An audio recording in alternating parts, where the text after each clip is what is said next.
This is the story of Dan Harmon and how to not get canceled. It's a crime. I've known people who've gotten canceled. Personally, it's happened for various reasons, from physical harm to sexual menace.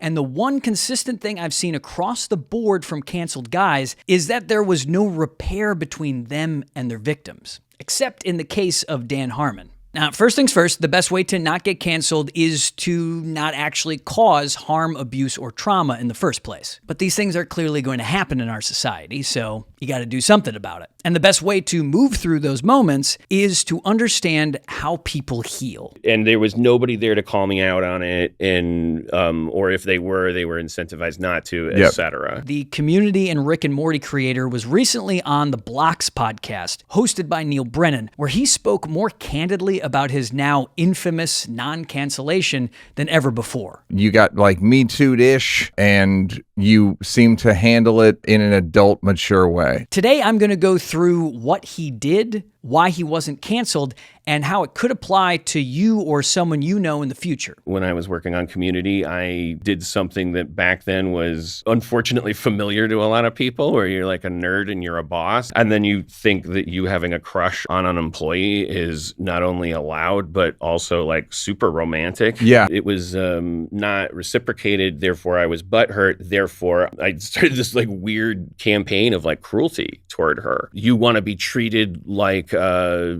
normal employee now? Try this on for size. Yeah. Okay, so in Harmon's case, it's sexual harassment and menace, but nothing physical, at least from the information I have. Does that make his repair a little easier? Hard to say, but probably a little bit. What I want to focus on is how clearly he realizes that he's not the main character in this particular story, and then what he did after that realization. I think one of the hardest things about an apology, that is why an apology is important to the protagonist, is the removal of yourself as the protagonist. Some people say that no public response is ever going to be a graceful moment of growth, but here is an example of a real and honest conversation from a celebrity who is being graceful. Tough thing about about a proper apology is the actual like shifting, where you go like, I am not the protagonist. This is not my story. I am a character in it. I am a bad character in it. A lot of the time in these cancelable situations,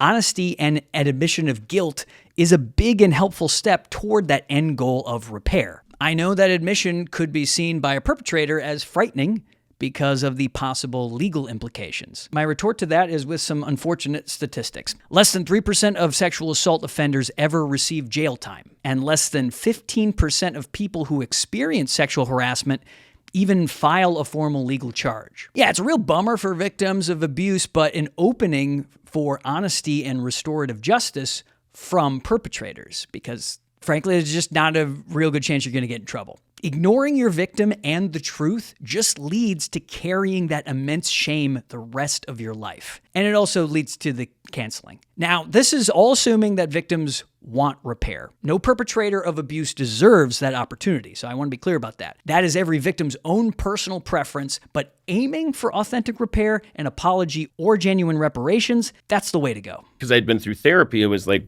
I had learned the definition of an apology. It's acknowledgement of the offense, expression of remorse, commitment to change. So now we're talking about the book On Apology by Aaron Lazar. And the first step toward repair is acknowledgement of the offense. The problem with most canceled guys is the non-answers, non-apologies, and non-comments about what happened. Not acknowledging what you've done continues the harm. It keeps the trauma in sort of a loop for the victim, because the perpetrator won't even admit that they're living in the same reality as them. The reason they're mad is because you have taken over their entire narrative. They were in the middle of a conversation with a girl they liked. They were on their way to the bathroom. They're filing their taxes. They've got a story they're trying to write. And now you're blowing through it, and you're deciding that you're more important. Beyond even acknowledgement of the offense, you could also just name why it happened.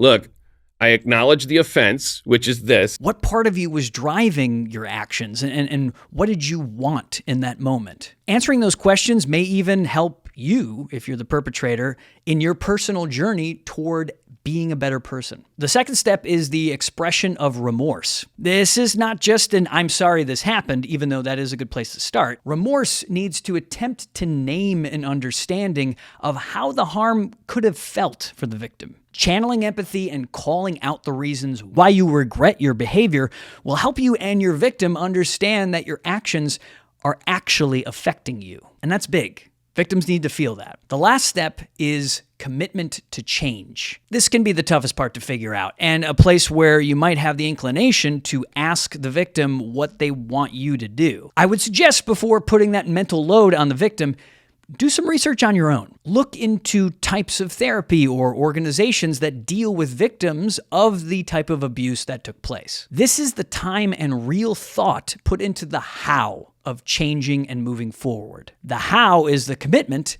and the intentional time put in is the change. After that homework happens, you can approach something like restorative justice or instruction from your victim with more information and resources, which creates safety for everybody involved. If I spill a drink on you at a bar, this is what a person wants to hear. If you get a drink spilled on them, it doesn't save their night, but they want to hear, "I just bumped into you because I wasn't looking where I was going. I feel terrible. And because this happened, I am going to not do it again to someone else." I need to point out really quick, when talking about emotional harm and inner repair or restitution, a lot of these ideas can feel invisible to those not experiencing them. They could feel unreal or fake. Trauma exists within our minds, memories, and bodies, which makes it easier to dismiss. But let me just put this out here very clearly. Trauma is a force of nature that can affect people the rest of their lives. PTSD is real. The effects of sexual trauma are real. I've seen them firsthand in past relationships. So none of that is up for debate. While it may be helpful to see people as heroes and villains,